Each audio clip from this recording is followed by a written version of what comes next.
let's talk about a piece of church history you've probably never questioned. Pews. For most of us, when we picture church, we picture rows. Maybe they're old, heavy wooden pews with hymn book racks on the back. Maybe they're padded chairs clipped together so tightly that moving one requires a 2/3 majority vote from the deacon board. Or maybe they're those metal folding chairs that announce every small adjustment with a screech loud enough to completely derail any sermon. Whatever your church uses, the layout probably feels completely natural. The pastor stands at the front, the congregation sits in rows, everybody faces forward. And because that arrangement is all many of us have ever known, it can begin to feel almost biblical. As though somewhere in the New Testament Paul wrote, "When the saints assemble, let them sit in straight rows, facing the front, with one center aisle for weddings, invitations, and people arriving 12 minutes late." That verse, it ain't in there. The early church gathered in homes, courtyards, and whatever space was available. Even after Christians began using dedicated buildings, permanent seating for the entire congregation developed gradually. Over time, benches and pews became increasingly common. And honestly, if someone's going to preach for an hour, letting people sit down is a profound act of pastoral mercy. I love chairs. At this stage in my life, solid back support is one of the richest expressions of common grace. But here's the point. Pews became common because they were useful. They were not handed down on Mount Sinai. Rows of chairs are just a practical decision about how to arrange people inside a room. But when we sit in the same arrangement every week for decades, the layout starts preaching a quiet sermon of its own. The people at the front speak. The people in the rows consume. Now, rows are not sinful, and circles are not automatically spiritual. Moving the chairs will not create New Testament community by itself. You can sit in a circle and still avoid knowing anyone. The issue is not the furniture. It is how easily a practical choice becomes an unquestioned expectation. Then another church arranges the room differently, and something inside us immediately says, "That does not really feel like church." That reaction is worth examining, because sometimes what we call biblical conviction is really just a habit we've watched on repeat for so long that we forgot it was ever a choice. And pews are only the beginning. Welcome to an extra shot of Grace in the Grind, the part of the podcast where the mic probably should have been turned off, but we kept talking anyways. This is the bonus space for deeper theology, honest questions, fewer filters, and a level of caffeinated commentary I should probably apologize for in advance. So grab your coffee, find a pew, a chair, a couch, or whatever seating arrangement your conscience allows, and let's get into this.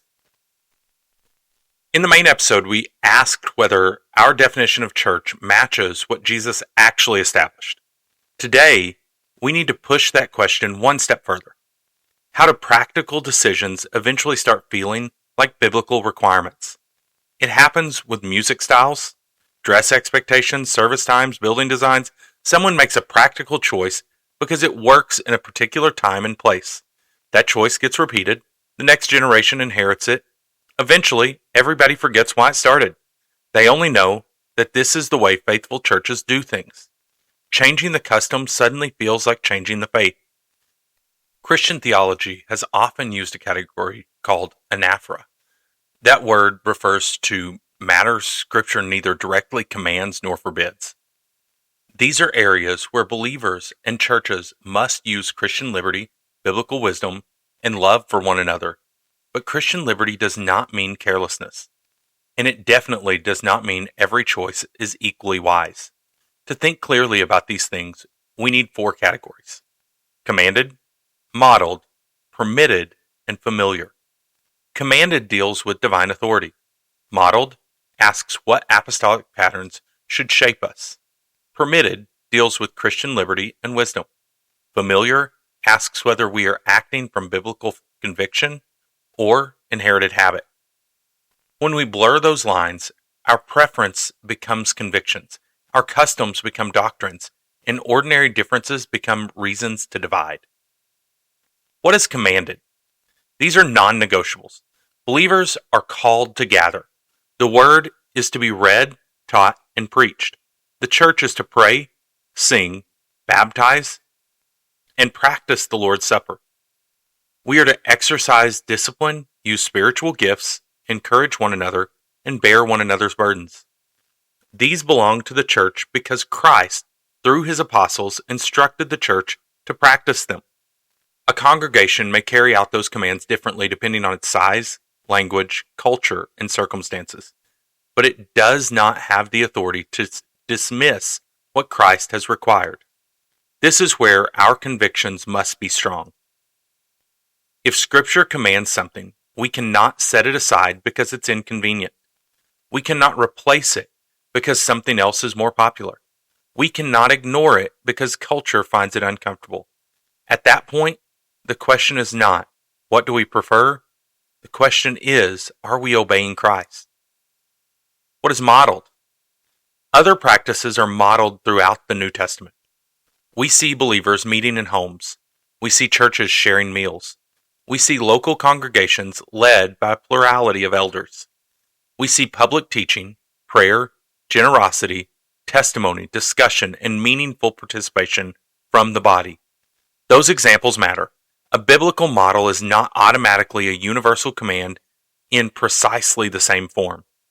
But repeated New Testament patterns should make us slow down before dismissing them as merely cultural. We should ask what theological principle the pattern reveals. But we should also ask whether the repeated form itself may be part of how that principle is meant to be practiced. For example, the early church often met in homes. That does not necessarily mean every faithful congregation must sell its building and divide into house churches by next Tuesday. Please do not list your church building online because of one podcast episode. But the repeated pattern should challenge the assumption that the church depends on owning property. It should make us take hospitality, close relationships, shared meals, and life together seriously. The same is true of plurality in leadership. The principle is not simply leaders are helpful. The repeated pattern of multiple qualified elders serving a local body should carry real weight. A biblical model may leave room in its exact cultural expression while still carrying theological significance in both its principle and its form. That means we should not flatten every description into a command, but we should not wave repeated apostolic patterns away simply because they disrupt what feels normal. What's permitted? This is the realm of Christian liberty. A church may own a building. They may rent a school. They may meet in a home or a storefront. It may use microphones, screens, hymnals, live streams, or printed bulletins. There's no list of inspired, acceptable microphone brands, no apostolic instruction concerning projector brightness, and no verse requiring the worship leader to own at least one pair of suspiciously tight jeans. But permitted does not mean mindless. Tools must still be governed by biblical wisdom and the edification of the body. A live stream can help the homebound, but it can also unintentionally encourage healthy people to treat embodied fellowship as permanently optional. A building can support ministry. It can also consume resources, attention, and energy that might be needed elsewhere. Technology can help people hear and participate. It can also become a distraction or performance-driven. So Christian liberty still asks, is this wise? Is this loving? Does it build up the body? Does it serve the purpose Christ gave the church? What is simply familiar? This is the category that often is hardest to recognize. A practice may not be commanded. It may not be clearly modeled. It may simply be what we have always done. That does not make it wrong. Familiar traditions can carry beautiful meaning. There is real power in singing a hymn your grandparents sang. Rhythm can give a local body stability. Customs can preserve memory and connect generations. The danger begins when we stop calling those practices traditions and start treating them like tests of orthodoxy. Things like faithful pastors must preach for this amount of time. Faithful churches must sing this kind of music. Faithful congregations must follow this exact sequence. And faithful Christians must dress this way. At that point, familiarity is governing our judgment. And sometimes we defend a familiar practice with more passion than we obey an actual command. We will fight over music while ignoring patience.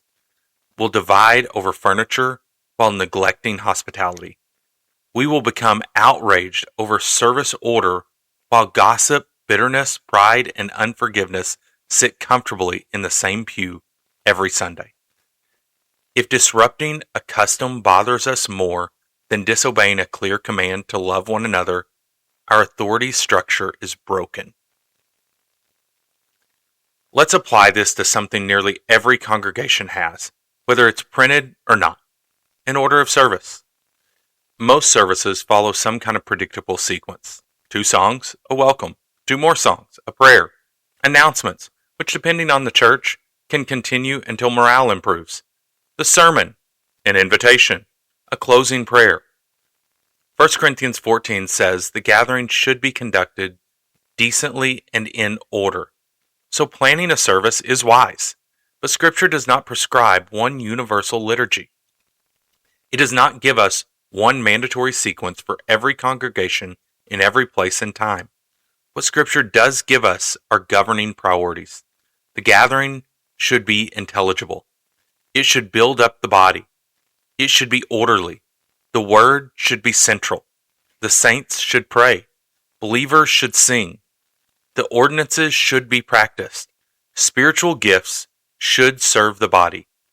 Everything should be done in truth, love, holiness, and mutual edification. So not every order is equally wise, but no single order is universally prescribed. The order of service can be incredibly thoughtful without being sacred. Yet the moment you change the routine, move the sermon earlier, or adjust the frequency of communion, the room gets tense. Usually, that discomfort is not a holy response to biblical violation. It's a human reaction to disrupted familiarity. And those are not the same thing. Every format shapes us. If a service leaves no room for the body to participate, pray, or exercise gifts, it can quietly train people to remain passive. Now, participation does not mean every person must speak publicly every Sunday. Opening the floor for completely spontaneous testimonies can occasionally lead to 20 minutes of highly regrettable oversharing. Participation can include singing, praying, listening attentively, giving, taking communion, encouraging others, and using our gifts throughout the life of the church. The gathering should equip and express the life of a body. It should not reduce most believers to religious spectators. But the answer is not to burn down every structure. There are 2 ditches here. The traditionalist ditch assumes that because a structure helped form your faith, every faithful Christian must practice it exactly the same way forever. The innovator ditch assumes that because a structure is old, it must be dead, and that a new or informal idea is automatically a spiritual upgrade. No format protects us from sin. A house church can become an insulated, legalistic echo chamber. A large congregation can be deeply faithful and relational. Liturgy can become empty repetition, but a contemporary production can easily become a performance where excellence quietly replaces edification. We are trying to bring every practice underneath the authority of Scripture. The traditional believer must admit, my preference is not necessarily a command. The innovative believer must admit, my new idea is not necessarily an improvement. So this week, choose 1 or 2 parts of your church's normal routine: the music style, the room layout, the order of service, the frequency of communion, the role of the pastor, the role of the congregation. Run each practice through 4 words: commanded, modeled, permitted, familiar. Do not use this exercise to build a case against your leadership. Start with your own heart.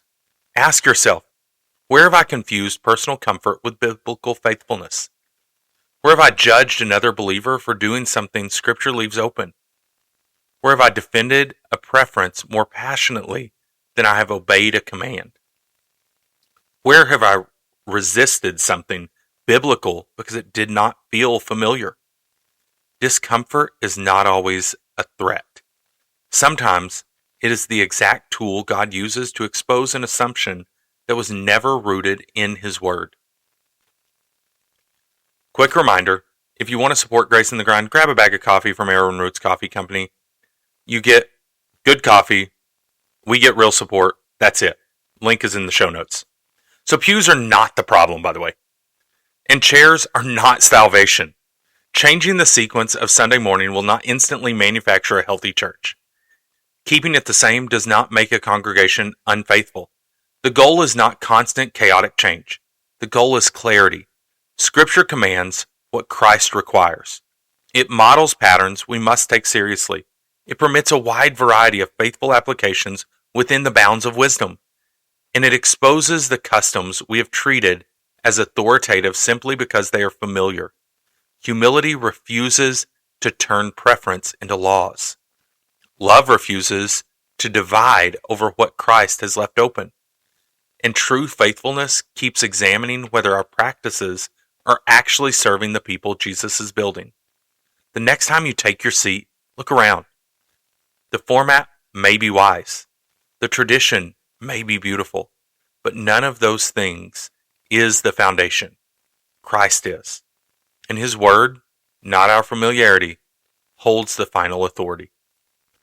Thank you for joining me for this extra shot of Grace in the Grind. If this conversation has helped you think more clearly about the difference between Scripture and familiarity, share it with someone who would wrestle with that question honestly and graciously. Like the episode, subscribe or follow the podcast, and leave a review wherever you listen. Before you criticize your church's furniture, order of service, or traditions, begin with the harder question. What has Scripture actually said, and what have I simply assumed? Until next time, keep the coffee strong and your faith stronger.